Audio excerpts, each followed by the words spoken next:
El tema de hoy es refrigeración en los automóviles. En clases anteriores hemos visto que un motor transforma la energía calórica en energía mecánica. Ese ciclo Otto que produce el motor de transformar dicha energía, sus cilindros, a través de la explosión del carburante, sabemos que el carburante es la mezcla del combustible, nafta, por ejemplo, con oxígeno. Esa explosión se produce entre los 2000 y 2500 grados centígrados. Entonces, dentro del motor trabajan un montón de piezas, porque el motor es un elemento que también mueve piezas en forma rectilínea uniformemente variada. Así también se lo conoce al motor ciclo Otto.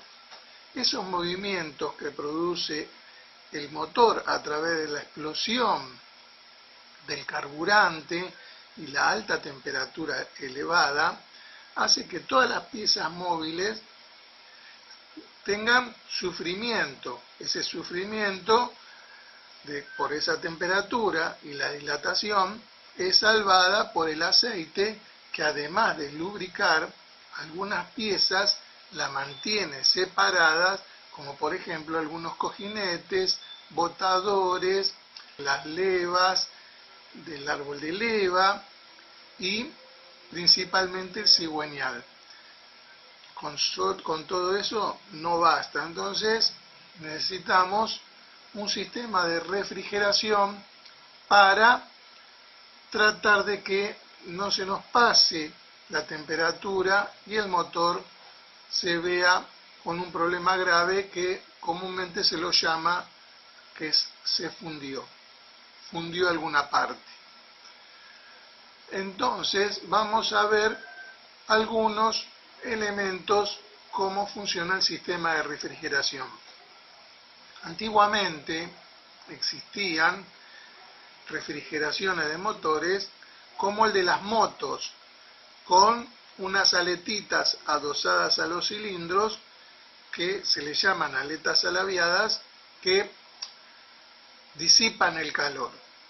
Como por ejemplo el Citroën, en su línea Citroën antiguamente tenían, el Citroën 13B tenía sus cilindros con aletas alaviadas, el Corvette, otro modelo de autos, y los Volkswagen Escarabajo, que tenían su motor en la parte trasera.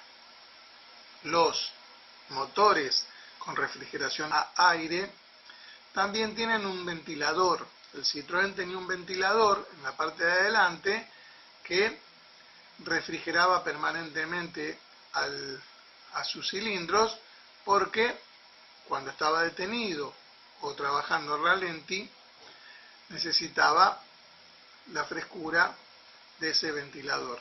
Y los motores traseros, como el Volkswagen Escarabajo, la ventilación se hacía por aire forzado. Hoy en día conocemos que la mayoría de todos los autos utilizan refrigeración a líquido que nosotros le decimos líquido refrigerante. Vamos a ver las piezas que lo componen. Primeramente tenemos la bomba que se encuentra dentro del bloque de cilindro. Es una bomba interna que tiene una polea con aletas que hace de que produzca un remolino y envíe el líquido por todos los circuitos del bloque y también por las cañerías al radiador. Antiguamente existían bombas de agua externas que estaban abulonadas al bloque en la parte de adelante a través de una polea y una correa al cigüeñal. Las bombas de agua tienen que tener la posibilidad de girar cuando el motor está en marcha y mantener la temperatura. El sistema de refrigeración mantiene la temperatura hasta 90 grados centígrados. Y sabemos que a partir de esa temperatura el agua comienza el punto de ebullición. Todo esto empezó en el año 1886, cuando un ingeniero alemán llamado Carl Benz, en su motor, le adosó un sistema de refrigeración con un elemento adelante que se lo llama radiador. Pero, pasados los años, el ingeniero Daimler, también alemán, a ese prototipo de radiador del ingeniero Benz le agregó un sinnúmero de cañitos adosadas a varias laminillas que disipaban mejor el calor. A partir de ese momento, hasta el día de hoy, se utiliza lo que llamamos como radiador. El radiador siempre está en la parte de adelante del motor para que el aire que pasa a través del auto, a través de la parrilla de la carrocería delantera, refresque no solo al motor, sino también al radiador.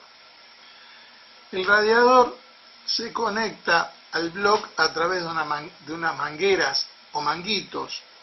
Esas mangueras que salen de la bomba por un lado y por el otro extremo inferior al block de cilindros, hace que el agua circule a través de los mismos.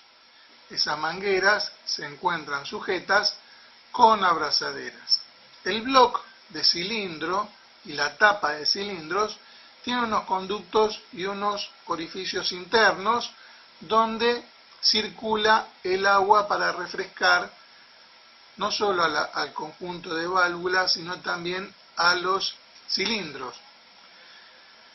Esos orificios y esos canales tienen que estar bien limpios para que el líquido pueda circular fácilmente.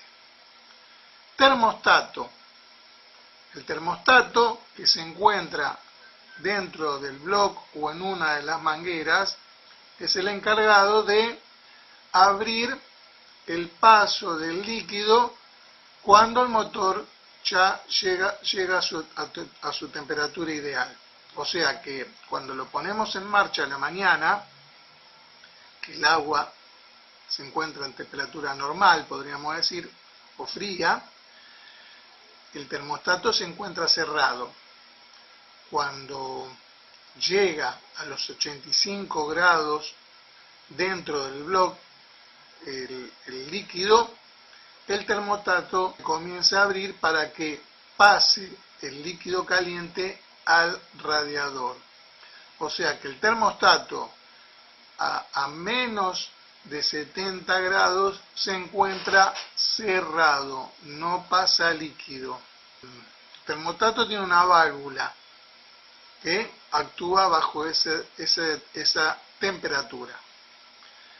Hoy tenemos los automóviles con un depósito auxiliar. Ese depósito auxiliar, que es de plástico altamente resistente a las altas temperaturas, es el encargado de recibir el vapor y el exceso de líquido. O sea que circula a través del depósito y es el que almacena líquido en caso de necesidad. Siempre está circulando a través de ese depósito por un manguito, una manguerita chiquita que se ajusta a ese depósito. Entonces el depósito mantiene también la temperatura y tiene una tapa. Las tapas, que antiguamente eran metálicas y se colocaban en el radiador, esas tapas metálicas que tenían los radiadores, dentro de la misma tenía una válvula con mercurio.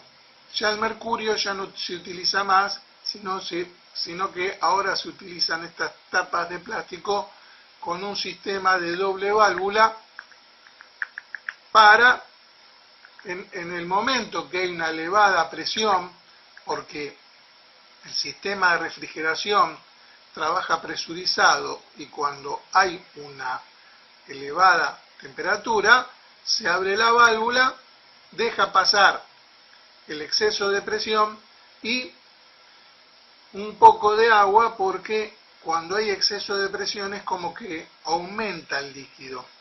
Esta válvula, si ahora nosotros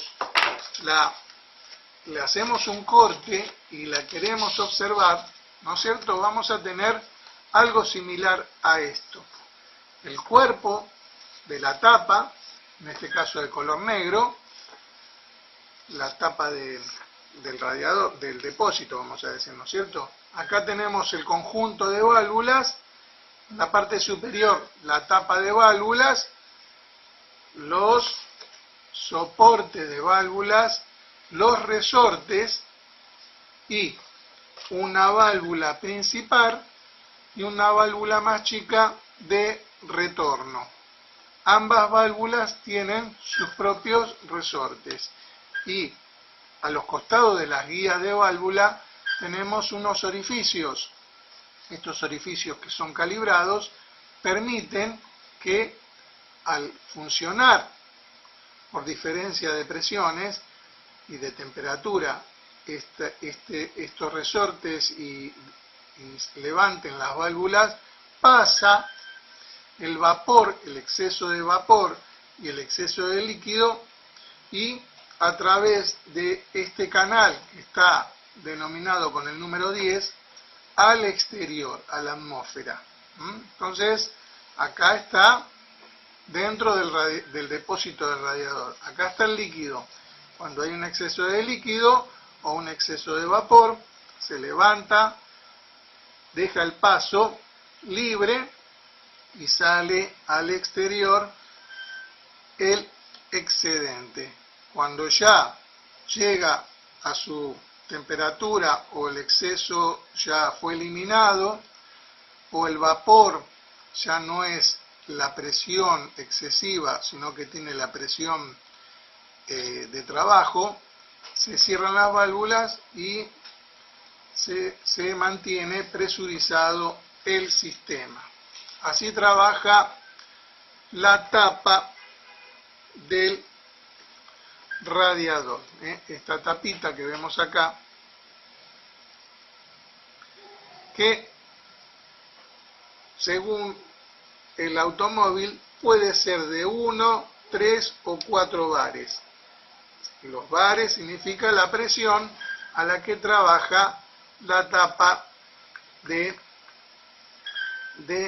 depósito del líquido refrigerante.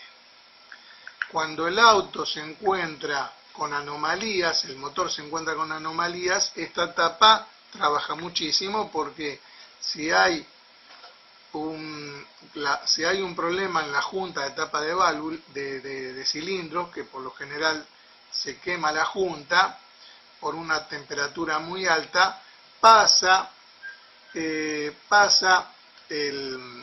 la explosión por algún conducto del líquido y elimina todo el líquido refrigerante, y a veces pensamos que nos quedamos sin agua y porque el motor tiene algún inconveniente.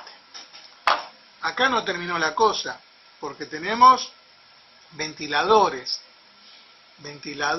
o electroventiladores. Los autos antiguos tenían un ventilador que trabajaba en forma permanente, abulonado a la bomba, y con una correa al cigüeñal trabajaba constantemente. Y allá en la actualidad tenemos electroventiladores que pueden trabajar por diferencia de temperatura o electrónicamente a través del sistema electrónico de la computadora del auto, que se la conoce como EQ. El electroventilador es accionado por un bulbo, que también el bulbo puede ser por diferencias de temperatura. Cuando llega a una temperatura mayor a la que está programado, se conectan los cables y pasa la corriente al electroventilador y el electroventilador funciona. Siempre cuando el motor está trabajando en ralentí o está detenido, o en verano por la alta temperatura notamos que el electroventilador está permanentemente funcionando. Cuando llegó a la temperatura ideal, el bulbo se desconecta y se apaga el electroventilador. Y hay otros sistemas que trabajan electrónicamente con la computadora del auto. Las poleas. Los autos modernos tienen una polea que se la llama poli-B. ¿Por qué se la llama poli-B? Porque si nosotros vemos la polea y la correa, las correas poli-B, vemos que tienen un sinnúmero de salientes en forma de B. ¿Qué quiere decir esa correa? De que haría como que tuviera un montón de correas una al lado de la otra. Y esa correa poli-B, hoy en la actualidad, la mayoría son elastizadas. O sea, porque antiguamente a las correas comunes tenían una regulación que por lo general estaba en el alternador, que uno tenía que darle un reglaje para tenerlas estiraditas. Por último, los relojes.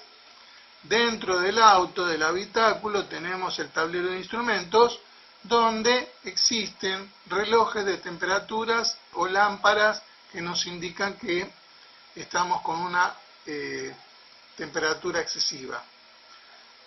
Sabemos que los motores trabajan a una temperatura ideal de 90 grados centígrados, refrigerado.